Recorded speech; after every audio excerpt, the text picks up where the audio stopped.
Hey guys, tonight we're patrolling the dark, dangerous, and often disgusting streets of an 18th century city.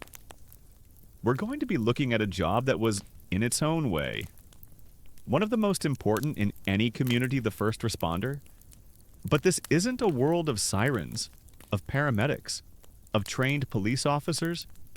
This is a world where the entire emergency response system for a major city often consisted of a handful of tired, underpaid men with a big stick and a noisy wooden rattle. Tonight's story is about what it was really like to be that man. The one you called when your house was on fire, when a riot broke out, or when a strange, deadly sickness began to creep through your neighborhood. And let's be honest, you probably wouldn't have survived the job. Forget the actual emergencies for a moment. Your standard issue equipment is a heavy coat, a wooden club, and a lantern with a single. Sputtering candle inside that goes out if you walk too fast. There's no backup. You are the backup. Your chances of successfully de-escalating a dangerous situation were, to put it mildly, not great. So, before you get comfortable, take a moment to like the video and subscribe, but only if you genuinely enjoy what I do here. It's a quiet and simple way to support the channel. And while you're at it, I'd love to see where and when you're tuning in from. Go ahead and drop your city and local time in the comments. It's always a little fascinating to see our community of history lovers spread across the globe.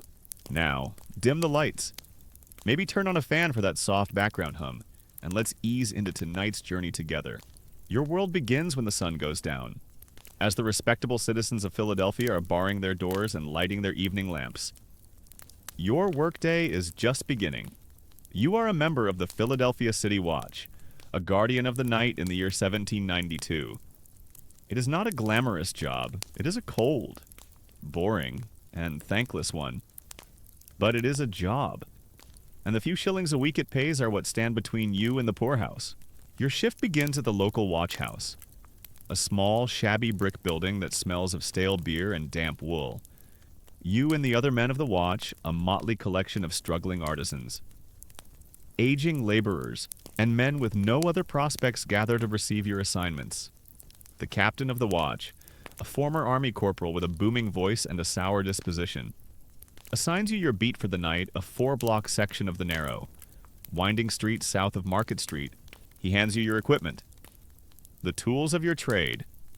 First is the watchman's staff, a heavy piece of wood, 5 feet long, good for leaning on during the long hours of standing. And, if necessary, for cracking over the head of a belligerent drunk.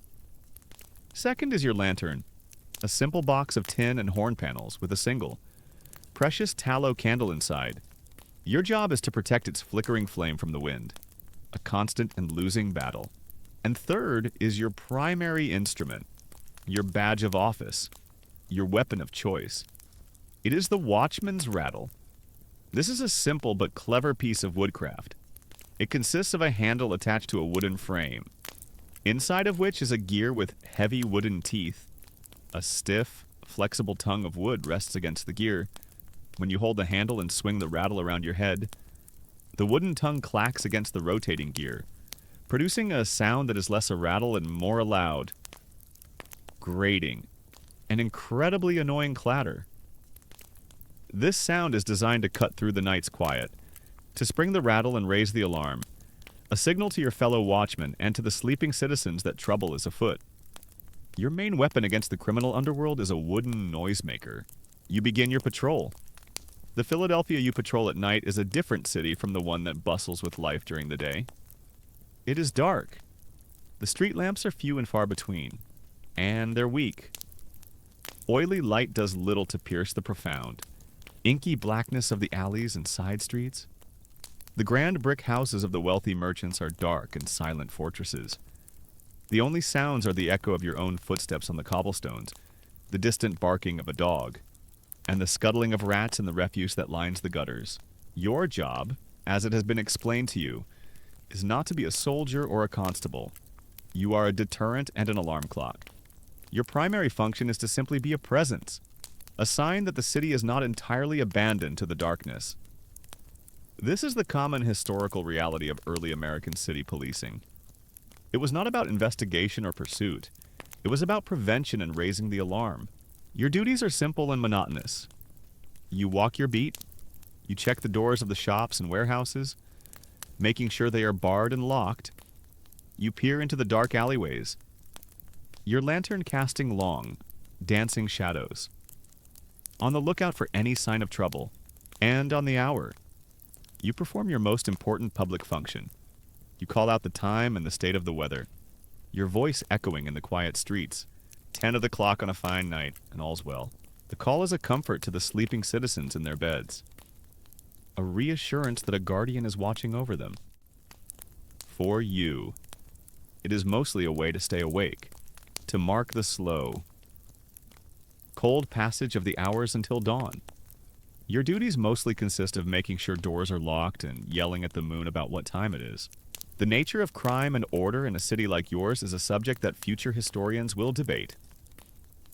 Was 18th century Philadelphia, the great city of Benjamin Franklin and the Enlightenment, a truly orderly and enlightened place?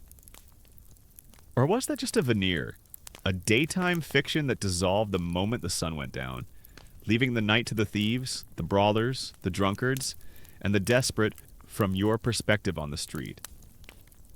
You know, the truth is somewhere in the middle. Most nights are quiet, boring, and profoundly uneventful. But you also know that violence and chaos are always lurking just beneath the surface. In the shadowed doorways of the taverns and the dark corners of the unlit alleys, you are a man with very little real authority. If you come across a minor disturbance, a drunken sailor singing loudly, you are expected to handle it yourself, usually with a stern word and a tap of your staff. But if you come across a real crime, a burglary, a serious assault, your instructions are clear. You are not to intervene directly. You are to spring your rattle, creating as much noise as possible to summon help from the other watchmen on their beats, and to wake the neighborhood. Your job is not to be a hero. It is to be a human alarm bell. You sometimes think, a glorified scarecrow with a lantern. The pay is terrible, but the uniform, your own worn and slightly dirty coat, is very comfortable. You walk your beat. The hours pass with a slow, grinding monotony. You check the door of the printer's shop. Locked. You check the warehouse of a tobacco merchant. Secure. You pass a tavern. The sounds of rough laughter and off-key singing spilling out into the night. You listen for a moment, waiting for the sound of a fight. But tonight, the drinkers are peaceful. You call the hours. Midnight, and all's well. 1 of the clock, and all's well. 2 of the clock, and all's well. The city sleeps around you.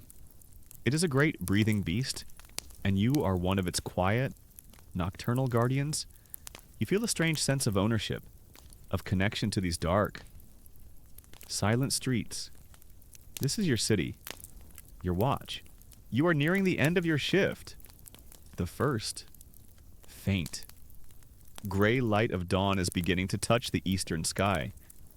You are cold, you are tired, and you are looking forward to the warmth of your own bed. You are thinking of a hot cup of coffee, of the breakfast you will eat before you sleep. You call out the hour one last time, your voice hoarse from the night air.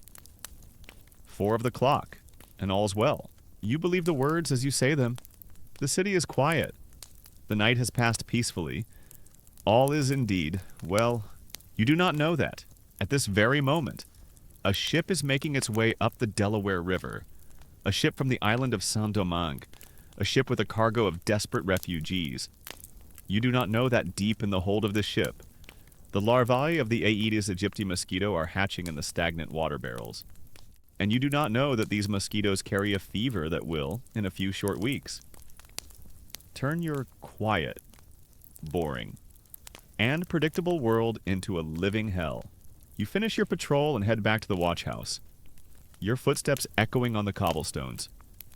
The long, boring night is over, and you are blissfully, completely, and dangerously unaware of the terrible day that is about to dawn. For the first few weeks of your new career as a guardian of the Philadelphia night, the most formidable enemy you face is boredom. You walk your assigned beat, a quiet, four-block labyrinth of respectable brick houses and dark, narrow alleys.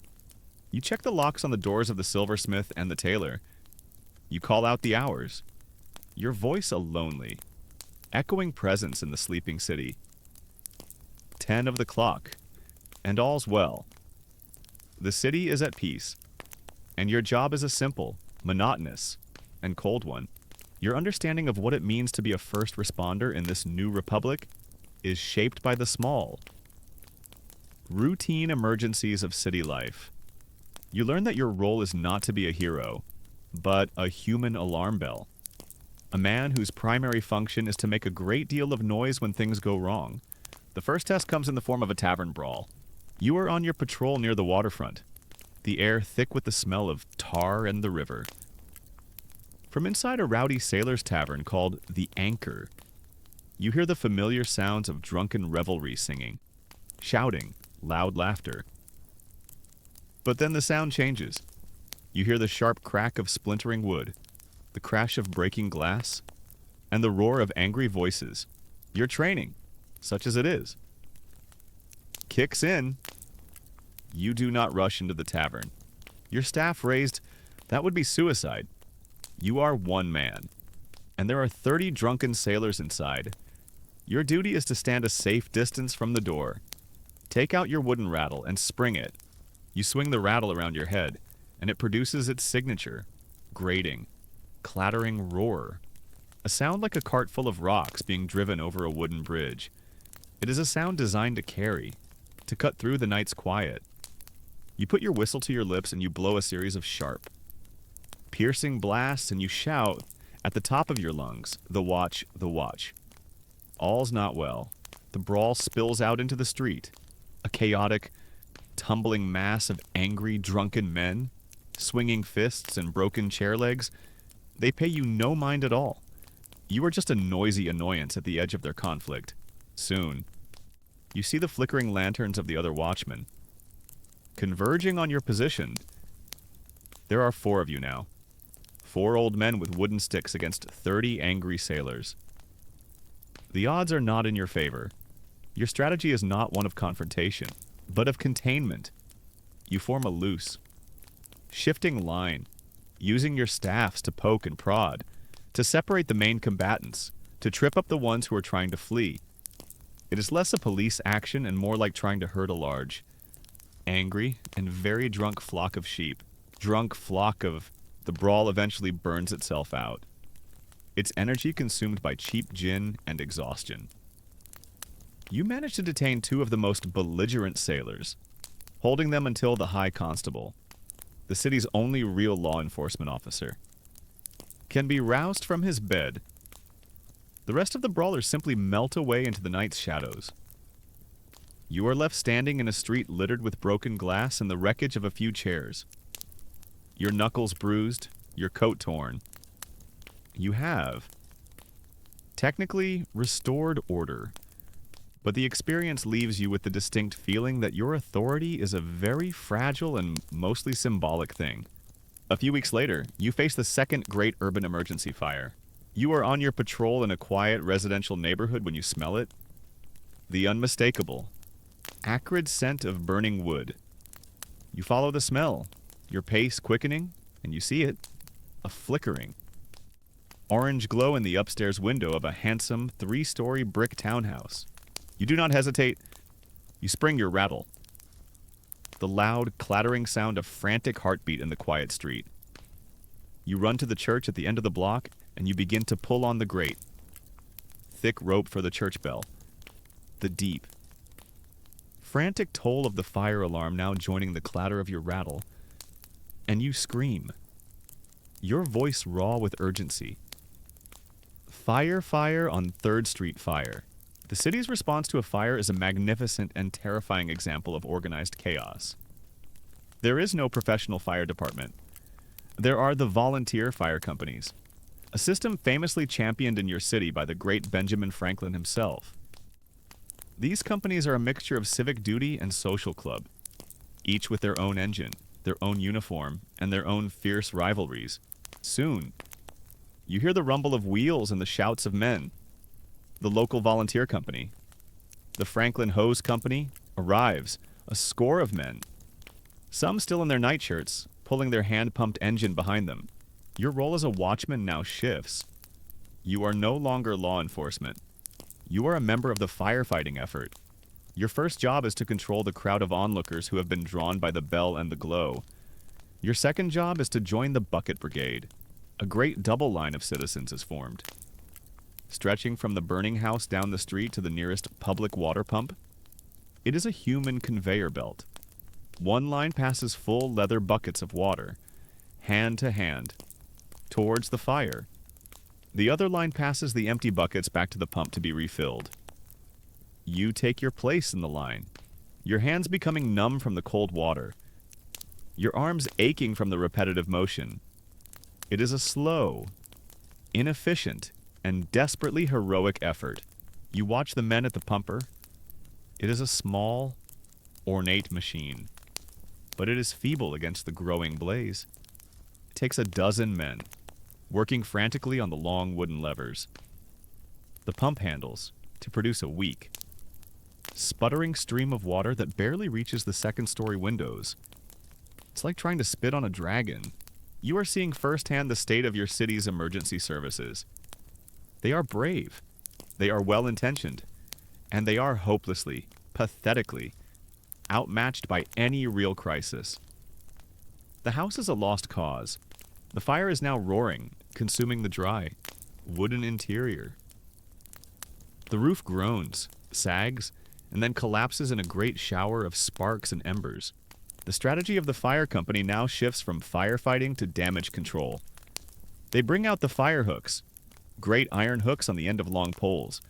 They are trying to pull down the walls of the burning building to prevent the fire from spreading to the adjacent houses. It is a brutal, dangerous, and destructive form of fire prevention. You stand there, your face hot from the flames, your clothes soaked with water from the bucket brigade, and you look at the smoking, blackened ruin of the townhouse. You have witnessed the city's two great normal emergencies, a brawl and a fire, and you have learned a valuable lesson. The systems in place to deal with them are a fragile patchwork of part-time watchmen and well-intentioned volunteers. They are barely adequate to deal with a single burning house, and a new, more sinister thought begins to creep into your mind. You think of the rumors you have been hearing from the docks, the stories of the yellow fever, the pestilence that has arrived on the ships from the West Indies. You look at the smoking ruin of the house, a disaster that required the full, frantic effort of an entire neighborhood to simply contain, and you find yourself wondering, with a new and profound sense of dread, if this is how your city fights a fire it can see. How in God's name is it going to fight a plague that is entirely invisible? The thought is a cold stone in the pit of your stomach. All is not well, and the real emergency has not even begun. The quiet, boring, and predictable world you have come to know as a member of the Philadelphia City Watch does not last. The summer of 1793 is a hot one, and the humidity hangs heavy and thick over the city. A damp, suffocating blanket, and with the heat. The vague, distant rumors of a sickness on the ships from the West Indies begin to coalesce into a concrete and terrifying reality. You hear the stories on your nightly patrols. The dock workers speak of a bilious fever that has struck down several sailors. The gossips in the taverns whisper tales of men whose skin has turned the color of a lemon before they die. At first, it is a problem for the waterfront, a sickness confined to the rough, transient population of the docks and the crowded, unsanitary alleys that surround them. It is not a concern for the respectable citizens of the city proper, but the fever does not respect the city's social geography. It begins to creep, street by street, from the waterfront into the heart of your own patrol district. Your first encounter with the enemy is not a dramatic confrontation. It is a quiet, pathetic, and deeply unsettling scene. You are on your patrol just after midnight. A woman comes running out of a dark tenement building. Her face a mask of terror. She grabs your arm, her fingers like claws. "The watch," she cries, her voice a ragged sob. "You must come, it is my husband. It is not a brawl. It is not a fire." You follow her up a set of dark, creaking stairs into a single, small room that is home to her entire family of 5.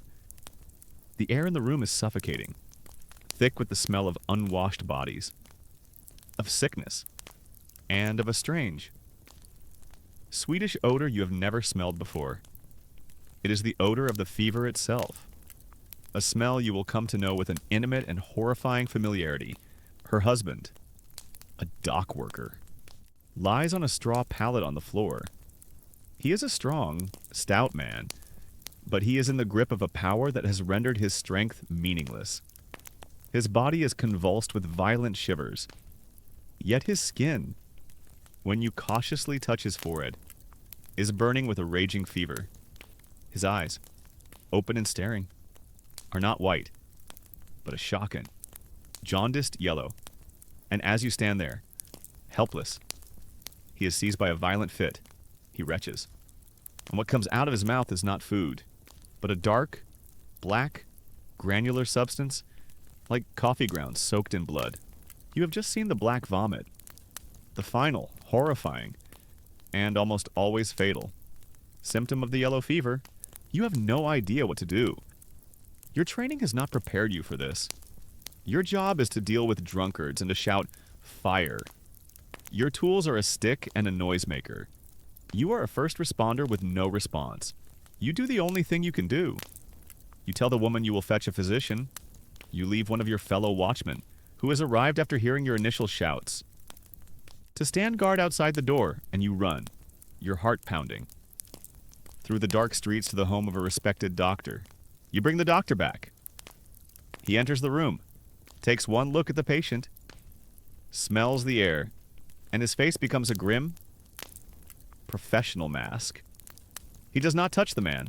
He simply nods. It is the malignant fever. He says to you quietly, "Boy, there is nothing to be done for him. See that he is buried quickly when he dies. Mondalban burned vinegar in the room to purify the air." And then he leaves. That is the extent of the medical intervention. This is your introduction to the great Philadelphia yellow fever epidemic of 1793. You are one of the first city officials to witness it firsthand, and your role in this new war is a grim one. You are the scout, the forward observer, the one who stumbles upon the bodies. The city's response, at first, is slow and disorganized. A committee of citizens is formed to try and manage the crisis. But your job, the job of the City Watch, is given a new and terrible duty. You are now the official identifiers of the sick. When a person is suspected of having the fever, you are the one who is called. A new system is put in place. When a physician confirms a case of the fever, you are ordered to mark the house. You are given a pot of yellow paint and a brush, and you must paint a letter P for pestilence on the door of the house, a warning to all to stay away. Soon, the yellow P is replaced by a piece of yellow cloth, a small, faded flag of surrender, hung from an upper window. Your nightly patrols are now a journey through a landscape of fear. You walk down a street, and you see the yellow flags hanging from a dozen different windows. Each one is a house where the fever is present. Each one is a family trapped in a private hell. The scientific and medical minds of your city are at a complete loss. They do not understand this disease. They do not know that it is a virus, that it is transmitted not by bad air or by touch, but by the bite of a specific mosquito, the Aedes aegypti, which has been breeding in the city's stagnant water barrels during the long, hot, wet summer. The great academic debate rages in the newspapers and the coffee houses. What is the cause? Is it the putrid effluvia rising from the rotting coffee beans on the docks? Is it a miasma, a foul vapor, that has drifted in from the nearby swamps? Or is it, as many are beginning to suspect, something brought to the city by the new refugees who have fled the slave rebellion in Saint-Domingue? This last theory takes hold, and the city's fear finds a convenient group of outsiders to blame. You on the street. Do not have time for theories. You only have time for the grim reality. The first death you witnessed is followed by another. And another. You're beat. The poor, crowded district near the river has become the epicenter of the epidemic. You become an expert in the smell of the sickness. In the yellow cast of a victim's skin, your job used to be telling people what time it was. Now, your job is to find the dying, to mark their doors, and to notify the men who drive the dead carts. You have become the city's least popular employee. The system of simply marking the houses is not enough. The disease continues to spread like wildfire. The city's new governing body, the Citizens Committee, decides that more drastic measures are needed. They look to the old plague orders of London, the city that faced its own great pestilence a century before, and they adopt its most brutal and most controversial policy. You are summoned to the watch house. The captain, his face grim, informs you of your new duties. You are no longer just to identify and mark the sick houses. You are now to enforce a strict quarantine when a case of the fever is identified in a house. The entire house is to be sealed. No one is to be allowed to enter, and no one is to be allowed to leave. For any reason, your job title has not changed. You are still a member of the City Watch, but your function has been transformed. The captain hands you your new tools. They are not a rattle or a lantern. They are a heavy hammer, a bag of long, iron nails, and a bucket of red paint. The next night, you are called to a house where a child has fallen ill. The physician has already made the diagnosis. Your new orders are clear. You are to stand guard while the carpenter nails the door and the lower windows shut. You watch as he does his work. The sound of his hammer is like the sound of a coffin being sealed. The family inside begins to scream, to plead. You see their terrified faces in the upper window. They are healthy, but their child is sick, and for that crime. The entire family is now condemned to be locked in a tomb together. You take your brush, you dip it in the red paint, and on the newly sealed door, you paint the great, stark, red cross, just as they did in London, and above it, the prescribed words, "Lord, have mercy upon us." Your job is now to stand guard outside this house, to be its jailer, to listen to the sounds of the family's descent into sickness and death. You have gone from being a first responder to being a prison guard, and the prison you are guarding is a private. Family-sized hell of your own making. The proclamation by Dr. Benjamin Rush acts as a declaration of war. The city of Philadelphia, led by the clarion call of its most famous physician, mobilizes for a great medical battle against the yellow fever. And you, the barber surgeon's apprentice, find yourself promoted by the sheer necessity of the crisis to a frontline soldier. The demand for your master's services, and by extension, your own, becomes overwhelming. The theoretical knowledge of your apprenticeship is over. Your education will now take place at the bedsides of the dying. Your first true test comes on a sweltering afternoon in late August. A desperate summons arrives from the home of a wealthy merchant whose house backs onto the infected dockside alleys. The physician has already been and gone, leaving behind a diagnosis of a highly bilious, inflammatory fever and a stark, one-line prescription. Let 20 ounces of blood immediately. Master Finch looks at you, his eyes tired and grim. He has been up all night with another patient. You will go, apprentice, he says, his voice heavy. You know the procedure. You have practiced. Your hand is steady. He is not asking you. He is telling you. Your apprenticeship is over. You gather your tools, your hands trembling almost imperceptibly. You wrap them in a clean linen cloth, your sharpest, newly honed thumb lancet, a blue and white striped tourniquet, clean linen bandages, and the heavy, polished brass bleeding bowl, its inside marked with graduated lines to measure the ounces. You walk through the eerily quiet streets of the city, your small bag of tools feeling impossibly heavy. You arrive at the merchant's house. A terrified servant leads you upstairs to the master's bedchamber. The room is hot and dark. the heavy velvet curtains drawn tight against the supposedly pestilential afternoon sun. The air is thick with the smell of sickness and fear. The merchant's family is huddled in a corner, their faces pale, their eyes following your every move, on the great four-poster bed. The merchant himself is lying in a heap of sweat-soaked linens. He is delirious, muttering and thrashing weakly. His skin has the distinct, ghastly yellow tinge that is the signature of the disease. You approach the bed, your heart pounding. You are no longer a boy sweeping hair from a floor. You are a medical practitioner, a surgeon, and a man's life is in your hands. You try to project the calm, professional confidence of your master. "I am here as directed by the physician," you say to the merchant's wife, your voice sounding strange and formal to your own ears. "I must perform a bleeding to relieve the fever." She just nods, her eyes wide with a mixture of terror and hope. She believes you are here to perform a miracle. You set your tools out on a small table beside the bed. You take the merchant's arm. It is hot and dry to the touch. You tie the tourniquet tightly around his bicep. The veins in the crook of his elbow swell, becoming thick. Blue ropes under his sallow skin. You select the most prominent one, the median cubital vein. This is the moment. Your first solo flight. You take the thumb lancet in your hand. It is a beautiful and terrible instrument. A small folding knife with a tortoiseshell handle and a sharp, pointed steel blade. You remember your master's instructions. The cut must be swift, clean, and made along the length of the vein, not across it. You take a deep breath to steady your hand. The family is watching you. The only sound in the room is the sick man's ragged breathing and the frantic pounding of your own heart.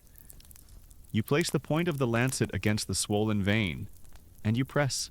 The skin gives way, and a dark, almost black, stream of blood wells up and begins to trickle down the man's arm. You quickly place the brass bowl underneath to catch it. The blood flows sluggishly at first, thick and heavy. This, you have been taught, is a sign of the corruption of the humors, the inflammatory crassamentum of the blood. It is a sign that the bleeding is necessary, that you are removing the very poison that is killing the man. You watch as the bowl begins to fill, your eyes fixed on the ounce markings on the inside. 4 ounces, 8 ounces. The blood is flowing more freely now, a brighter red color. This too is a good sign, showing that the tension in the vessels is being relieved. 12 ounces, 16 ounces. The patient, who had been thrashing, begins to grow still. His breathing becomes shallower, a cold. Clammy sweat breaks out on his forehead. You know, from your studies, that these are the signs that the treatment is working.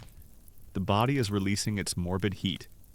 The patient is approaching a state of syncope, or fainting, which Dr. Rush himself has written is a blessed state that signals the breaking of the fever. 20 ounces. The prescribed amount. You swiftly untie the tourniquet. The flow of blood stops. You press a clean linen pad to the small wound and bandage the man's arm tightly. It is done. You have successfully performed your first therapeutic bleeding. You are trembling, your own shirt soaked with a cold sweat. But you feel a surge of profound, professional pride. You have done it. You have followed the precepts of the great Dr. Rush. You have performed a heroic, life-saving intervention. The merchant's wife looks at you with eyes full of tears. But this time they are tears of gratitude. Her husband is no longer thrashing. He has sunk into a deep, quiet state of lassitude.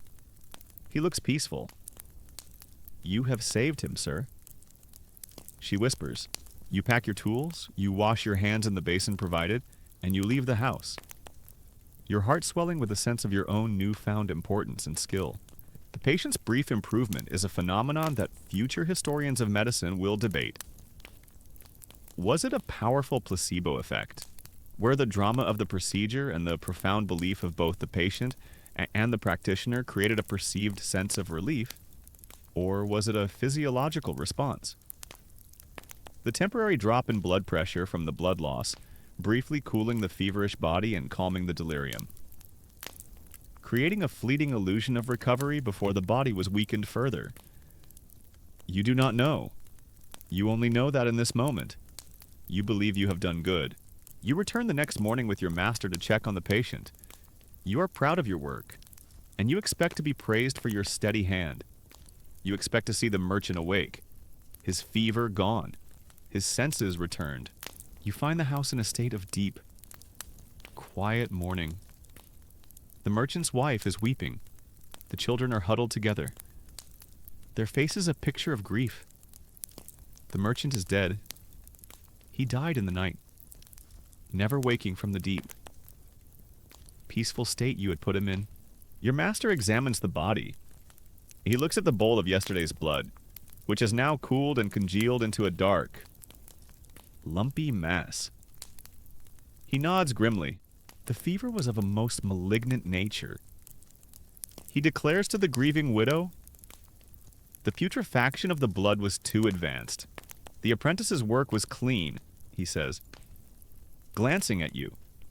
But the bleeding was insufficient. 20 ounces was not enough to overcome such a violent distemper.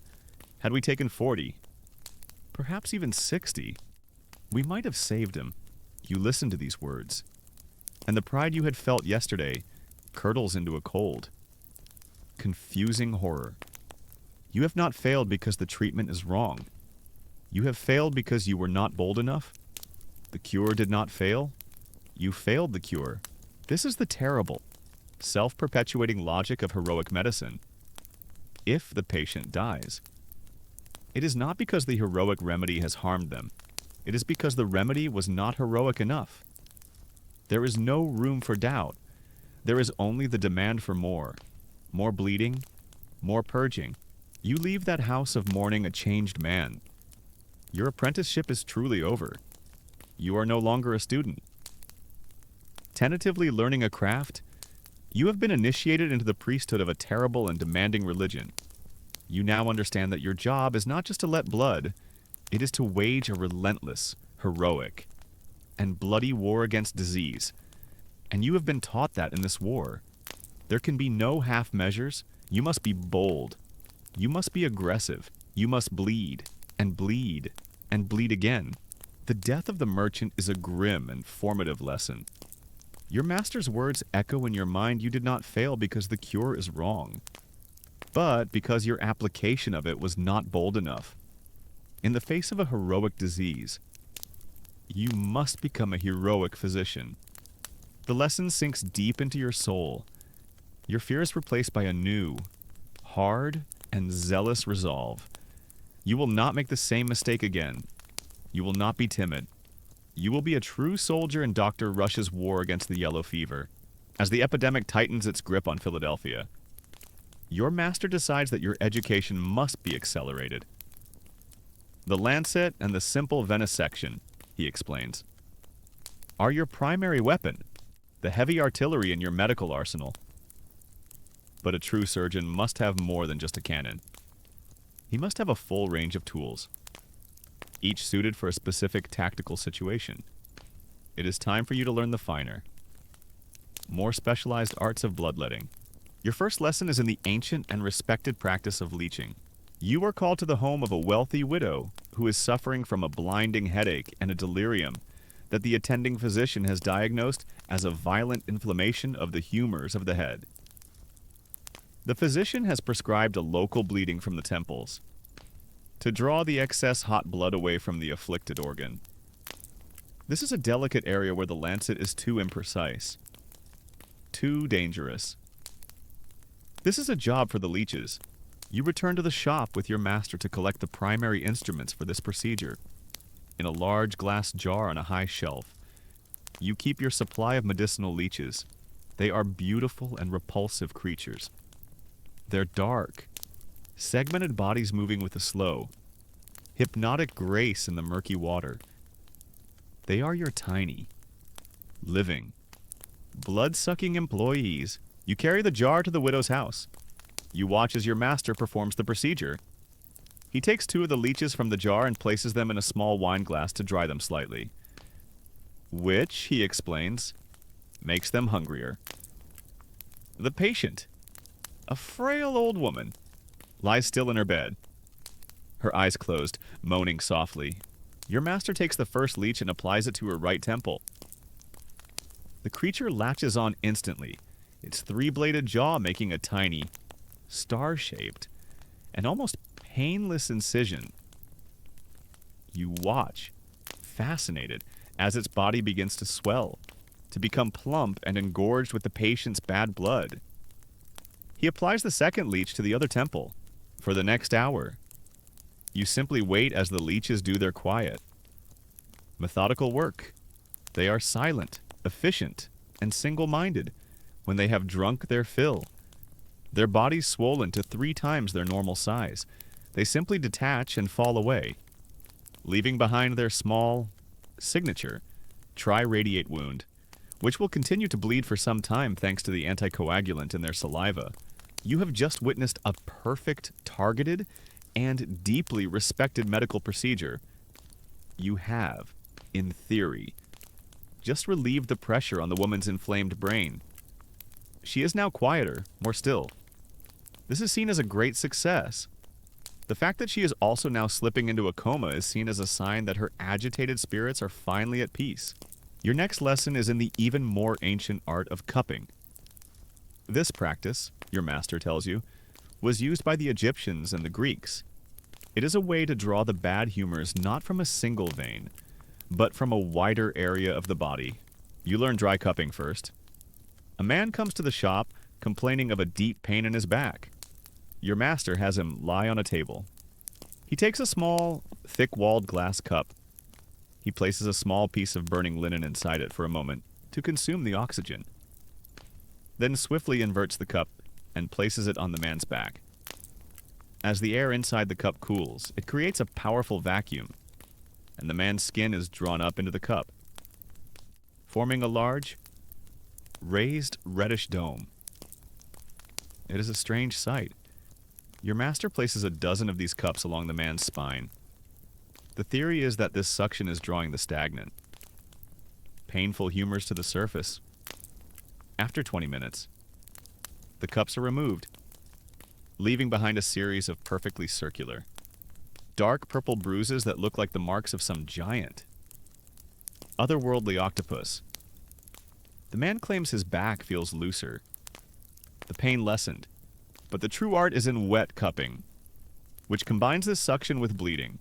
This requires the use of your most intimidating and ingenious tool, the scarifier. The scarifier is a small brass box, often ornately engraved. It is a clever little box of horrors. Inside, a dozen tiny, razor-sharp blades are attached to a spring-loaded mechanism. You are called to the home of a man suffering from an inflammation of the lungs. Your master declares that you must draw the hot, corrupted blood away from his chest. He has the man sit up. He places the scarifier on the man's upper back. He presses the lever with a loud thwack. The 12 blades shoot out, make their incision, and retract in a fraction of a second. It leaves behind a neat, bloody grid of shallow, parallel cuts. It is a marvel of medical efficiency, a way to make 12 cuts at once for the busy surgeon on the go, before the bleeding can stop. Your master quickly applies the heated cups over the incisions. The vacuum now draws out not just skin, but blood. You watch as the glass cups slowly fill with a dark, thick, and clotted fluid. It is a horrifying and mesmerizing sight. You, the apprentice, begin to practice these arts yourself. You become adept with the leeches. You learn the precise timing of the heated cup. You master the satisfying, terrible violence of the spring-loaded scarifier. You and your master are now armed with a full and terrible arsenal for a general fever, the lancet for a headache, the leeches for a pain in the back or the lungs, the scarifier and the cups for every ailment, it seems. There is a corresponding way to remove a patient's blood. You feel confident, powerful. You are no longer just a boy who can give a shave. You are a true surgeon, a master of the complex and varied arts of phlebotomy. As you become more skilled, you reflect on the nature of these treatments. They are all based on the same flawed theory. But do they have any real effect? The man whose back was cupped claimed to feel better. The widow with the headache did grow quiet. Future historians will debate this. Was it all just a powerful placebo? A dramatic and bloody piece of theater that convinced both the patient and the doctor that something effective was being done, or did some of these practices, by complete accident, have a minor, temporary effect? Did the local trauma of cupping create a counter-irritation that briefly distracted from a deeper pain? Did the application of leeches, with their anticoagulant saliva, have some minor, localized effect on blood flow? The questions are unanswerable. You only know what you see: a city full of sick and terrified people, and a medical establishment that is utterly convinced that the answer to their suffering is to make them bleed. Your shop is transformed. The barbering pole outside still turns, but fewer and fewer men come for a simple shave. The chairs in your waiting room are now filled with the families of the sick, their faces pale with fear, waiting for you or your master to return from a house call. The shelves where the shaving soaps and the wig powders once sat are now lined with jars of leeches, with boxes of cupping glasses, with neatly wrapped rows of sharpened lancets. The clean, soapy smell of the barber shop has been completely overpowered by the metallic tang of blood and the sharp, vinegary scent of the cloths used to clean your tools. Your apprenticeship is over. You have mastered your craft. You look at your array of strange, beautiful, and terrible tools, and you no longer feel any fear or hesitation. You feel only a grim and terrible purpose. You are a soldier, and these are your weapons. And as the yellow fever epidemic reaches its horrifying peak, you will be called upon to use them again. And again, and again. The death of the merchant is not a moment for quiet reflection. It is a catalyst. Your master's terrible. Inverted logic that the death was a result of too little bleeding. Not too much becomes the new gospel. In a city seized by a collective, fever-induced panic, the cautious, measured medicine of the past is abandoned. The time for gentle rebalancing is over. The age of heroic, aggressive, and catastrophic medicine has begun. September 1793. The epidemic reaches its horrifying peak. The city of Philadelphia is a ghost town, its streets empty, its houses filled with the sick and the dying. The relentless, humid heat of the summer continues, and it feels as if the very air you breathe is sick. The only sounds are the constant, mournful tolling of the church bells and the slow, nightly rumble of the dead carts. Your life, and your master's, is now an endless, waking nightmare of house calls. You no longer wait for summonses to arrive at the shop. The physicians of the city have created a central committee to coordinate the response, and you're given a list each morning. A schedule of the dying, a timetable of houses that require your services. The barbering side of your shop is a forgotten memory. The chairs are empty. The razors untouched. Your shop is now nothing more than a place to store your tools and to sleep for a few precious, exhausted hours. Your entire existence has been reduced to the grim, repetitive, and bloody work of phlebotomy. You move through the city like a specter, your small bag of tools in your hand. You are now a familiar and dreaded sight in the streets. People who are still healthy see you coming and they hurry away, crossing themselves, their faces masks of terror. You are no longer just a surgeon. You are an omen of death. You have become the most sought-after man in Philadelphia. Everyone is dying to see you. The practice of bleeding, under the fanatical influence of Dr. Rush, has become more extreme. You are no longer removing a polite 8 or 10 ounces of blood. The new doctrine demands copious, heroic bleeding. You are now expected to remove 20, 30, even 40 ounces of blood from a single patient in a single sitting. You are to bleed them until they faint. A state Dr. Rush calls the blessed syncope, and if the fever returns when they wake, you are to bleed them again. Your days become a blur of identical, horrific scenes. You enter a hot, dark, silent room. A family huddles in the corner, their faces etched with grief. A body lies on the bed, burning with fever, the skin a terrible, jaundiced yellow. You do your work. You tie the tourniquet, you find the vein, you open it with your lancet, and you watch the blood flow. The blood of the yellow fever victims, you notice, is different. It is often dark, thick, almost black. Dr. Rush has written about this.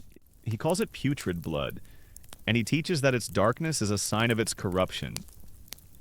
You must, he insists, keep bleeding the patient until the blood that flows from their veins runs clear and red again. Only then has the poison been removed. And so you do. You drain pint after pint of the dark blood from your already weakened, anemic patients, waiting for a sign of purification that will never seem to come. The bleeding bowl is now your primary diagnostic tool. If the patient is still alive after you have taken 2 pints of blood, your master instructs you. It is a sign that their constitution is strong, and that they can, and should, endure another bleeding. It is a terrifyingly simple and brutally circular logic.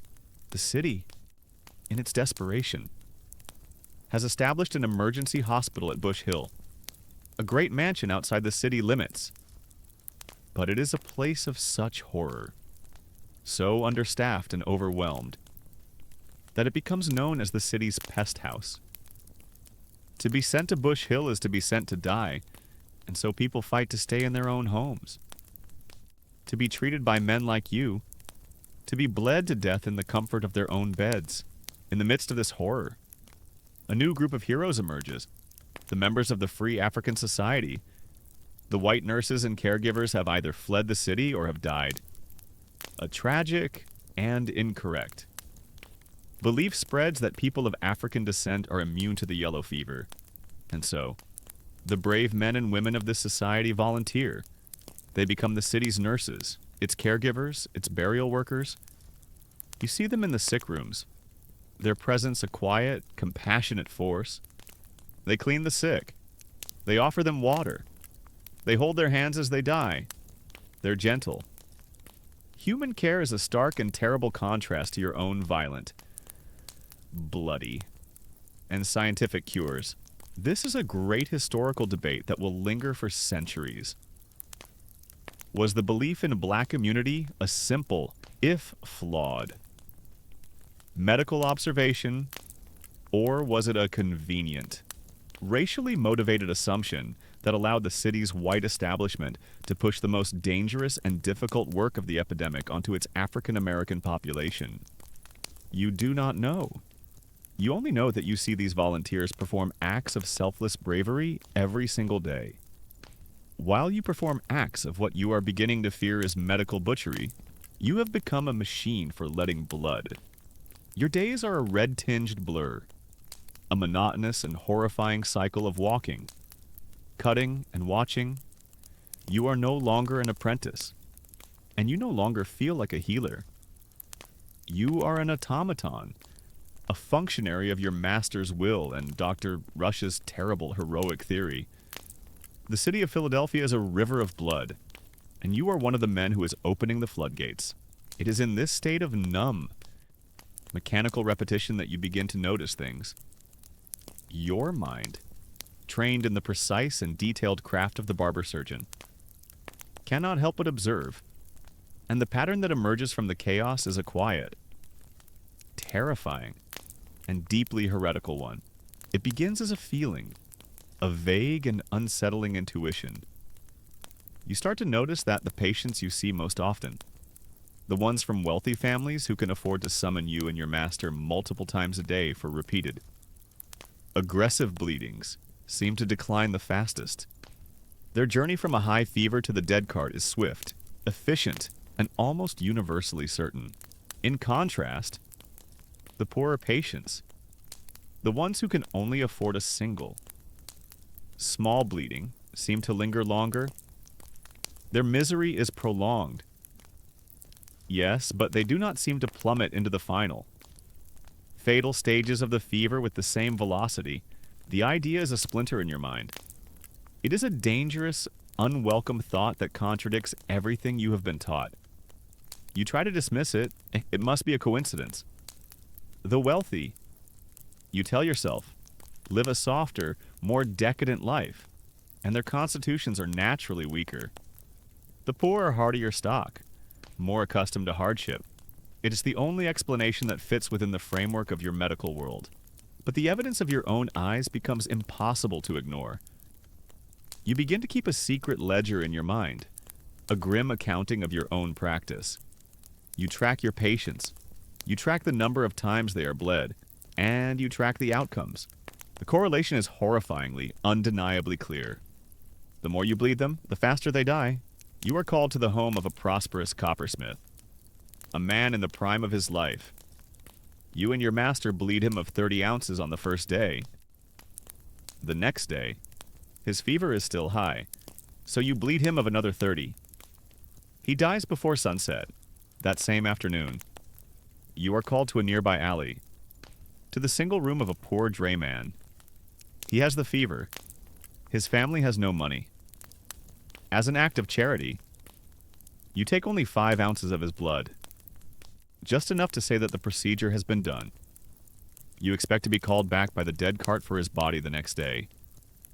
A week later, you pass the alley and see the man sitting on his own doorstep, pale and weak, but alive. You see this pattern again and again.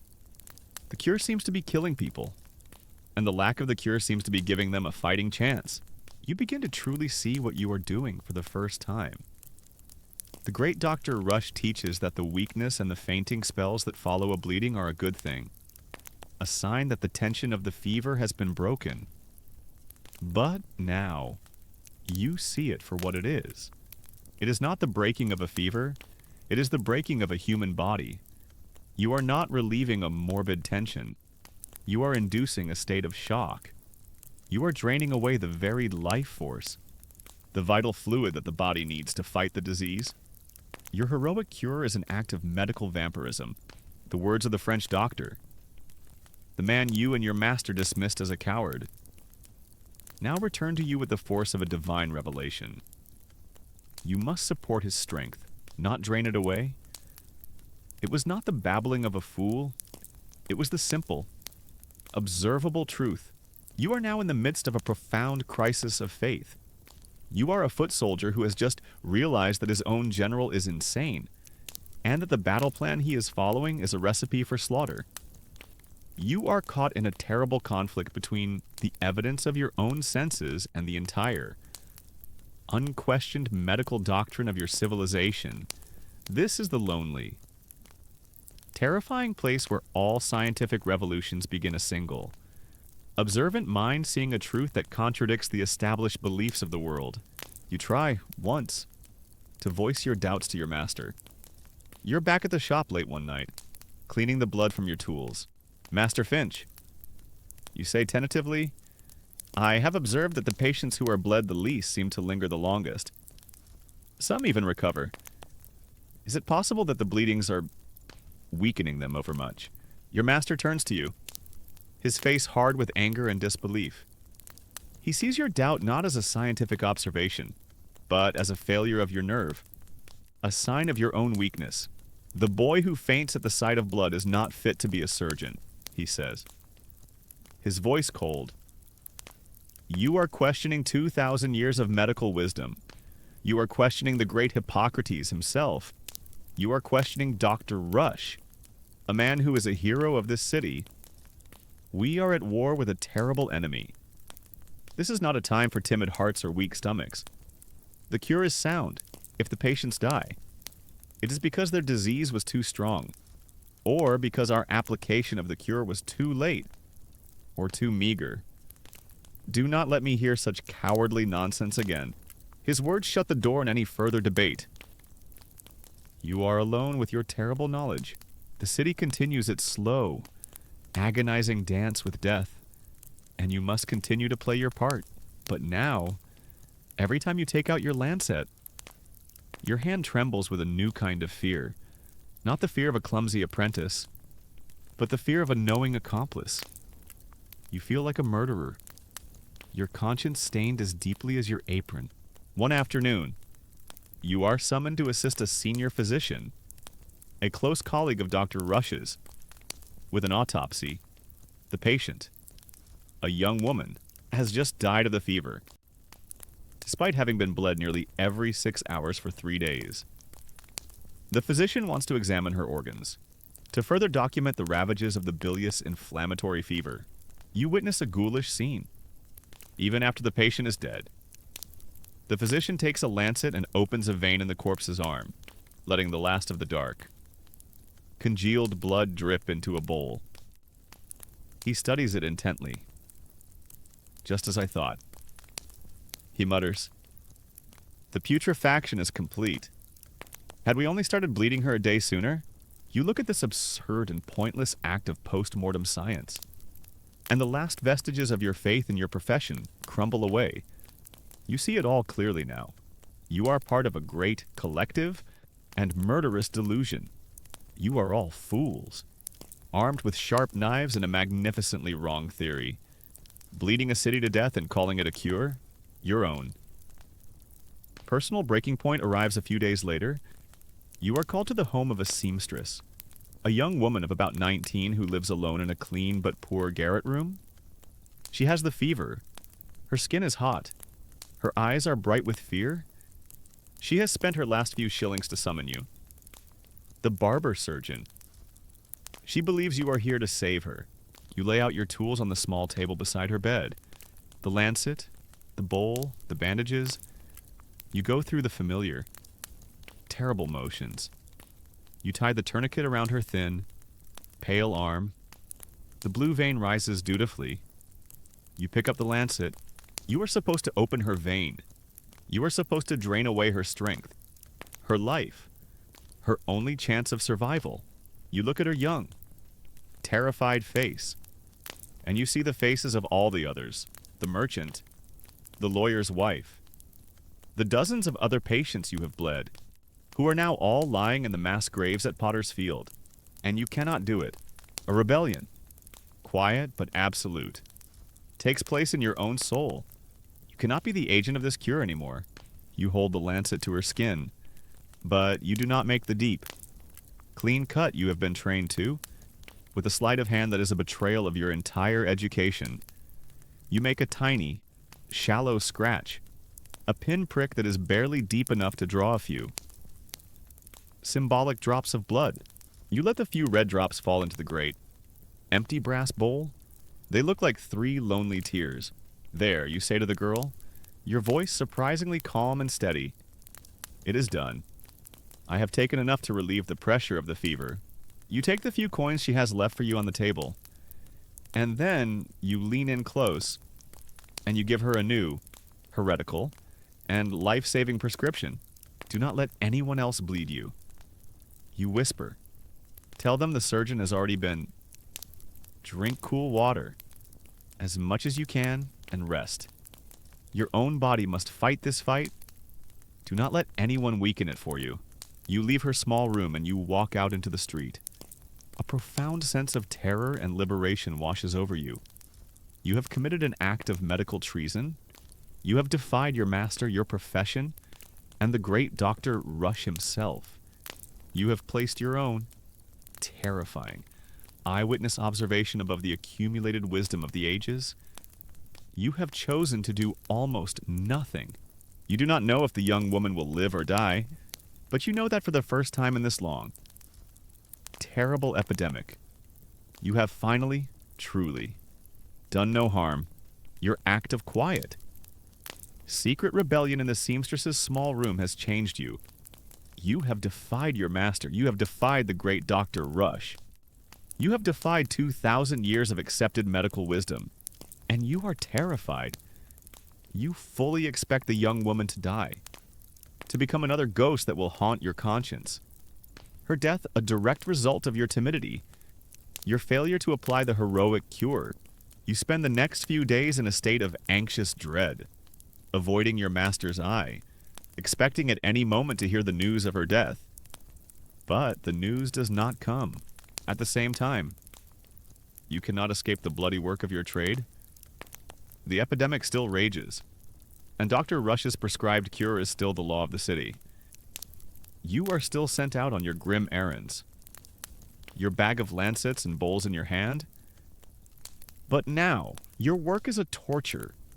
Every time you open a vein, every time you see the dark blood flow into the bowl, you are racked with a new and terrible doubt. Are you a healer or are you a killer? Is this a cure or is it a wound? The words of the French doctor you met at the merchant's house, the man who had pleaded with you not to bleed his patient, echo in your mind. You must support his strength, not drain it away. At the time, his words had seemed like the babbling of a fool, a cowardly refusal to engage in the necessary battle against the disease. Now, they sound like a prophecy. You decide you must find him. You must understand his methods. This quiet rebellion in your soul needs a new theory to support it, a new path to follow. You learn that most of the French physicians who had fled the slave rebellion in Saint-Domingue, and who had been caught in Philadelphia by the epidemic, have volunteered their services at the new fever hospital at Bush Hill. Bush Hill is a name that is spoken with dread throughout the city. It is a great mansion on a hill outside the city, hastily converted into an emergency hospital in the early weeks of the epidemic. It was a place of chaos and horror, a pest house where the sick were sent to die in squalor, with little care or comfort. But you hear that something has changed. A wealthy merchant named Stephen Girard, a man renowned for his courage and philanthropy, has taken personal charge of the hospital's administration, and he has appointed one of the French physicians, a man named Jean Devez. To run it, you make a decision. You cannot continue your work as your master's agent of heroic bleeding. You tell Mr. Finch that you wish to volunteer at Bush Hill to gain more experience with the fever. He agrees, perhaps relieved to be rid of an apprentice whose nerve he can see is failing. You walk the long road out to Bush Hill, and as you pass through its gates, you enter a different world.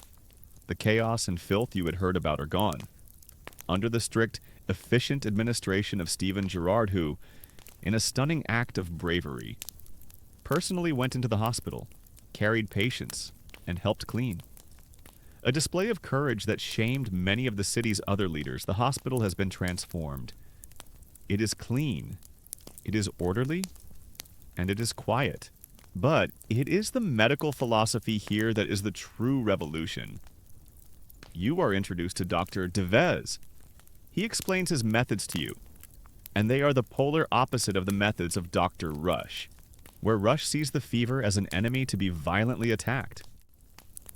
Devez sees it as a storm to be weathered, where Rush seeks to drain the body of its corrupting humors. Devez seeks to support the body's own vital strength. His medicine is not one of heroic intervention. It is one of gentle, supportive care. The treatments at Bush Hill are shockingly simple.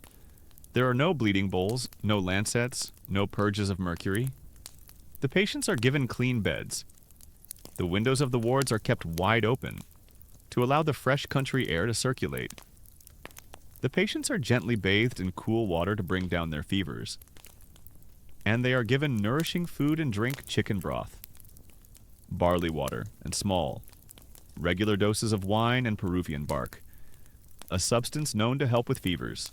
The French doctor's entire philosophy is to do no harm. It is to keep the patient comfortable, hydrated, and rested, and to allow the body's own natural healing powers to fight the disease in a city that is obsessed with a violent, aggressive cure. The French method is a radical act of therapeutic gentleness.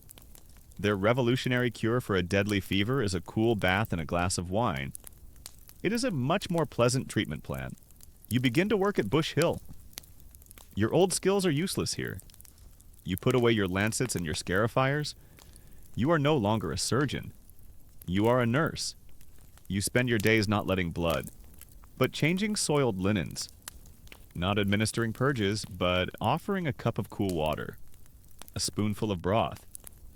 You are cleaning, you are comforting, you are supporting, and you are seeing something you have not seen in weeks.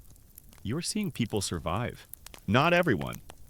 Of course, the yellow fever is still a deadly disease. Many of the patients who are brought to Bush Hill are already too far gone, but the mortality rate here is a fraction of what it is in the city. The wards are not filled with the sounds of agony and despair, but with a kind of quiet, hopeful calm. You are at the very heart of the great medical conflict of your time. In the city, Dr. Rush and his disciples are waging their heroic, bloody war, bleeding and purging their way through the population. And here, at Bush Hill, Dr. Devez and his colleagues are practicing a quiet, patient medicine of comfort and care. Future historians will engage in a fierce statistical debate over this very conflict. They will analyze the records, the mortality rates, trying to prove which method was superior. Dr. Rush, after the epidemic, would publish his own figures, claiming a great success. But most later analysis would suggest that the gentle, supportive care of the French physicians resulted in a significantly lower death rate than Rush's heroic interventions. The cure, it seemed, was indeed more dangerous than the disease. One afternoon, you are tending to a patient, a young clerk who was brought in near death, but who is now past the crisis. His fever has broken, and he is sleeping peacefully. You look at his calm, resting face, and you think of the merchant you bled on your first solo call, the man who died in a state of blessed syncope after you had drained 20 ounces of his blood. The truth is so simple, so obvious, that it is almost painful. You have been trained as a craftsman of a terrible, violent, and mistaken art. You thought you were a soldier, but you were just a butcher. The epidemic begins to wane with the coming of the first hard frost in late October, which kills the mosquitoes that carry the fever. The city slowly, cautiously, begins to return to life. The crisis is over. You have been working at Bush Hill for nearly 2 months. You are exhausted, but you are a different man. You have unlearned the heroic certainties of your old master, and you have learned the quiet, humble truths of a different kind of medicine. On one of your last days at the hospital, you decide to walk back into the city to check on the young seamstress, the girl you had spared from the Lancet, the patient whose life had been the catalyst for your own crisis of conscience. You find her small room. You knock on the door, your heart pounding. She opens it herself. She is thin. She is pale, but she is alive. She is smiling. She tells you that her fever broke a few days after your visit, and that she has been slowly regaining her strength ever since. She thanks you, telling you that you are a great and skilled physician, that your bleeding saved her life. You look at her, and you feel a strange, dizzying mixture of relief and profound, cosmic irony. She has survived, not because of your skill, but because of your lack of it. She has survived because you, for the first time, chose to do nothing. You walk away from her small room, the bag with your surgical tools, your lancets, your scarifiers, your leeches feeling heavy and obscene in your hand. You know you can never go back to your old life, to your old master. Your apprenticeship in the bloody art of heroic medicine is over. Your true education, the education of a real healer, has only just begun. The Great Philadelphia Frost of 1793 is a mercy. It kills the clouds of mosquitoes that have plagued the city. And with their passing, the yellow fever epidemic finally, blessedly, comes to an end. The city, or what is left of it, breathes a collective, ragged sigh of relief. The church bells, which have tolled for the dead for 3 solid months, fall silent. The rumble of the dead carts ceases. The city has survived. You emerge from your work at the Bush Hill Hospital into this new, quiet world. You are a changed man. The apprentice who entered the epidemic with a blind faith in the heroic science of his masters has been replaced by a man with a deep and abiding doubt in his heart. You have seen a different way of healing, a gentler, more compassionate, and you are convinced, a more effective one. You know you cannot return to your old life, but you feel a duty to your master, Mr. Finch. You owe him an explanation. You must go to him to explain what you have seen. What you now believe, you must try to make him understand. You walk back to the familiar shop with the red and white pole outside. The city is slowly returning to life. The healthy who had fled are trickling back, their carriages returning to their grand houses. The shops are beginning to unbar their doors. But it is a scarred and grieving city. 1 in every 10 people is gone. There is not a single family that has not been touched by loss. You enter your old workshop. Mr. Finch is there, cleaning his lancets. He himself looks like a survivor of a long and brutal war. He is thinner, older, and the confident. Authoritative air he once had is gone. Replaced by a kind of grim, haunted weariness, you try to tell him what you have learned. You speak of your time at Bush Hill. You speak of the French physician, Dr. Devez. You speak of his methods, the fresh air, the cool baths, the nourishing broths, the supportive care. You tell him of the shockingly low mortality rate you witnessed there. You tell him that you believe the constant bleeding and purging, the heroic methods of Dr. Rush, were not just ineffective, but actively harmful. You tell him you believe you have been killing people, not curing them. Your master listens to you in silence, his face growing harder and colder with every word you speak. When you are finished, he looks at you, and there is no understanding in his eyes. There is only a deep, profound, and angry sense of betrayal. So, he says, his voice a low, dangerous growl. You have been listening to the Frenchmen, to their cowardly, effeminate, do-nothing medicine. I have been listening to the evidence of my own eyes. Master, you reply, your own voice quiet but firm. Their patients lived. Ours died. Our patients died because their disease was more malignant, he retorts, his voice rising. They died because we were not bold enough, Dr. Rush himself has said so. This is not a time for weakness, for vegetable teas and waiting for nature to do its work. It is a time for heroic action. You have lost your nerve, boy. The French have filled your head with their cowardly, radical, revolutionary nonsense. You realize, in that moment, that you cannot reach him.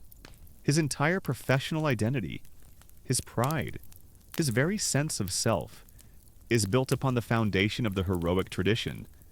To accept what you are saying would be for him to admit that his entire life's work has been a terrible mistake, that he, a good and decent man, has been an agent of death.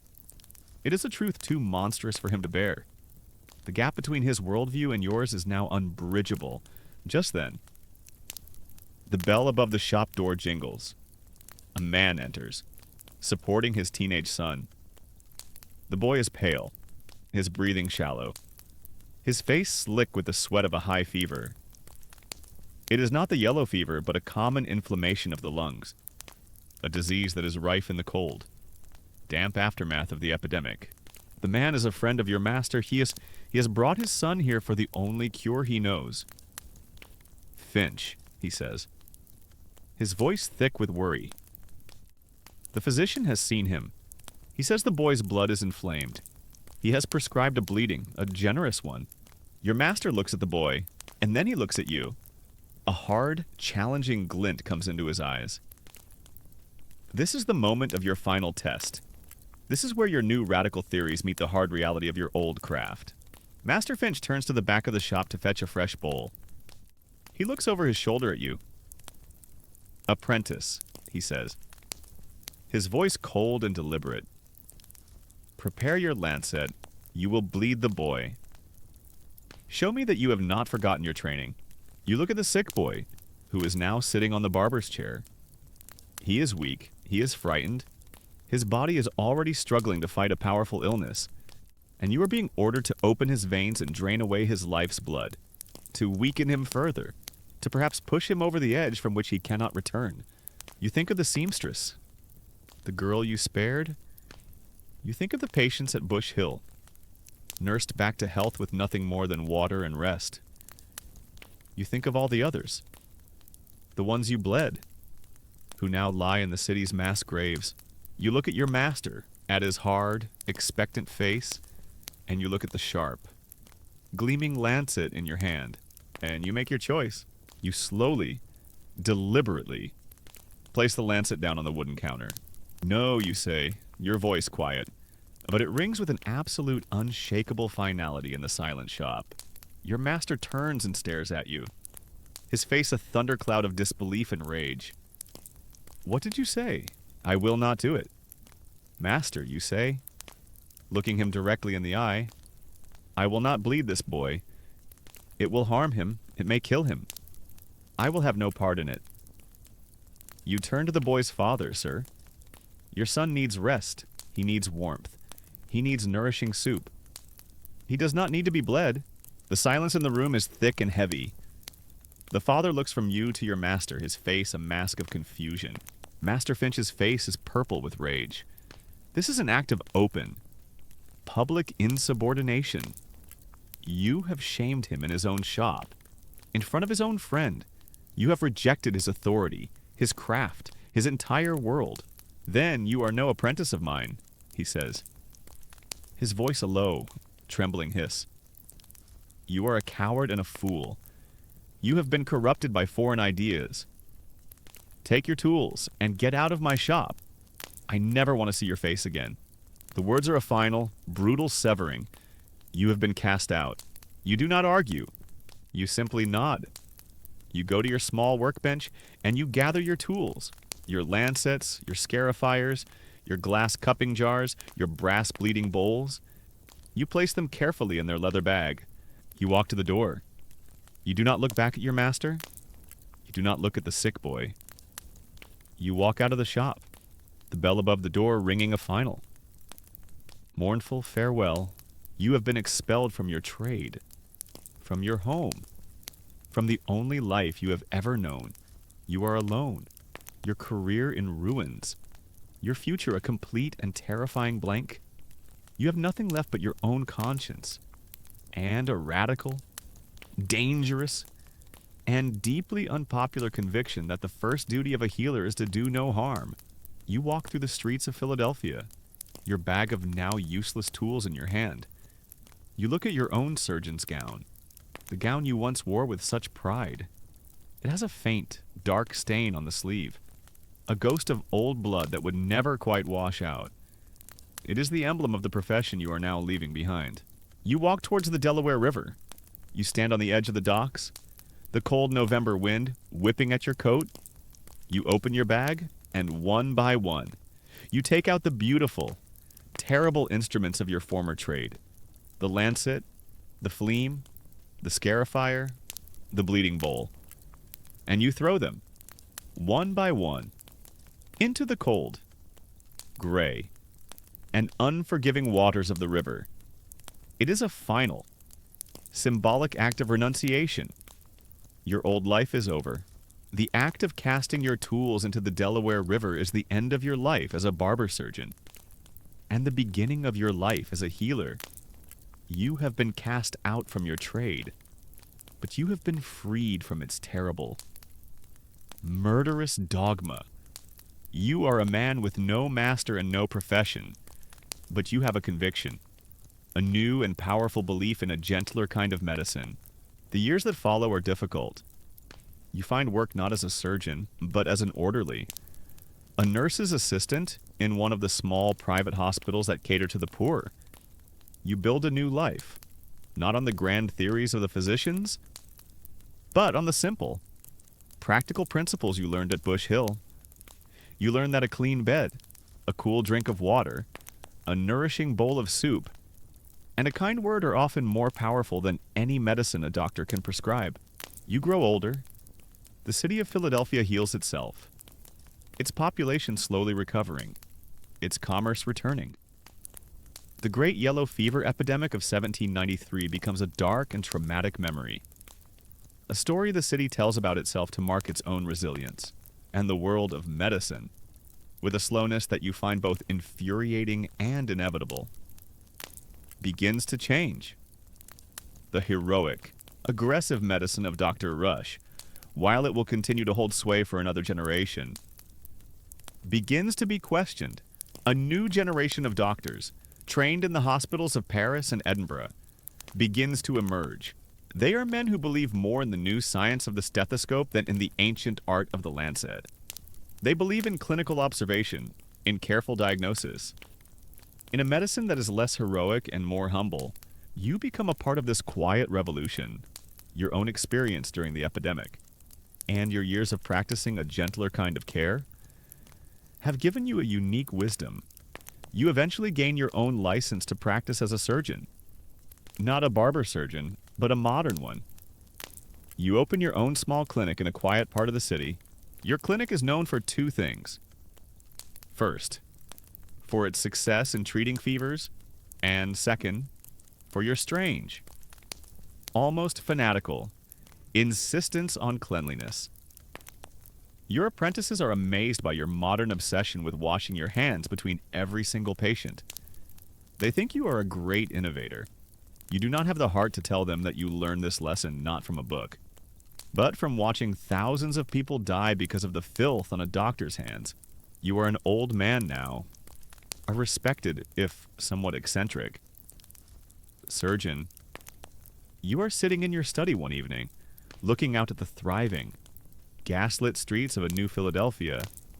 You are reading a new medical textbook, written by a bright young physician from the university. You read the chapter on the treatment of fevers. It speaks of quinine bark, of digitalis, of cooling baths, and in a small historical footnote, it mentions the old, discredited practice of bloodletting, dismissing it as a brutal and unscientific relic of a more ignorant age. Progress, you think with a wry smile, moves at the speed of a tired glacier, but it does, eventually, move. You think of your old master, Mr. Finch. He died a few years after the epidemic. Still a firm believer in the wisdom of Dr. Rush. Still convinced that the fever could have been beaten if only they had been bolder. If only they had bled more. And you think of Dr. Benjamin Rush himself. He died a national hero, revered as the Hippocrates of Pennsylvania. His heroic, tireless work during the epidemic became the stuff of legend. His statue would one day stand in a place of honor. His medical theories, including his passionate advocacy for aggressive bloodletting, would continue to influence American medicine for decades after his death. This is the great, complex debate of his legacy. Was he a hero who acted with immense courage according to the flawed science of his time? Or was he an arrogant zealot whose treatments killed more than they cured you? Who were once his most diligent soldier? Know that he was both. He was a great man who was in the grip of a great and terrible idea. One of your own young apprentices comes into your study. He is preparing for his final examinations, and he is full of questions. "Master," he asks, "I have been reading about the old practices. Why did so many intelligent men, for so many centuries, believe that bleeding a sick person could possibly make them well?" You look at the young man, at his honest, curious, and entirely modern face, and you try to give him the answer that has taken you a lifetime to learn. Because it was a logical theory. You say, because it was a dramatic and powerful action. And because, in a world without real cures, it gave both the doctor and the patient the feeling that they were fighting back. It is a very difficult thing, you see. For a healer to do nothing, it is sometimes the hardest and most courageous thing of all. You get up from your chair and you go to an old wooden chest in the corner of the room. You open it. Inside, wrapped in a piece of faded, blood-stained linen, is a single, beautiful and terrible object. It is a thumb lancet, its tortoiseshell handle worn smooth, its steel blade still sharp. It is the last lancet you ever owned. You did not throw this one into the river. You kept it as a reminder. You show it to your apprentice. He looks at it with a kind of horrified fascination. I keep this. You tell him, to remind me of the most important lesson I ever learned. This instrument is not just a tool for opening a vein, it is a symbol of a dangerous certainty. It is a symbol of the arrogance of a theory that refuses to see the evidence before its own eyes. The most dangerous thing in all of medicine. My boy is not a disease. It is a doctor who is absolutely, unshakably certain that he is right. You place the lancet back in its box and you close the lid. Your long, painful journey is over. You have survived the fever. You have survived the cure. And you have lived to see a new, wiser, and more humble world of medicine be born. You look at your own hands, clean now for 50 years, and you are at peace. The old surgeon puts the wooden box away, the last lancet, and the dark memories it holds. A return to the shadows. He sits in his comfortable chair, the gaslight hissing softly. The sounds of the living city a gentle murmur outside his window. His long and difficult education is complete. His story is at its end. Let the memory of his ordeal, of the fevers and the fears and the terrible well-intentioned cures, now fade into the quiet peace of his old age. Your own journey is also drawing to a close. Leave the streets of 18th century Philadelphia behind. Leave the world of humoral theory and heroic medicine. Return to the familiar comfort and the quiet, scientific certainty of your own time. The world you inhabit has been built on the hard-won lessons of men like him. On the slow, painful, and often tragic march of progress, feel the quiet of your own room settle around you like a soft, warm blanket. The only rhythm is the gentle, steady rhythm of your own breathing. With each breath, feel the last of the day's tensions ease away. Your mind, which has traveled through such a dark and bloody chapter of history, can now be still. The story is told, the lesson is learned, and now there is only rest. The darkness is a safe and quiet harbor. It is a place of healing, a place without pain or fear.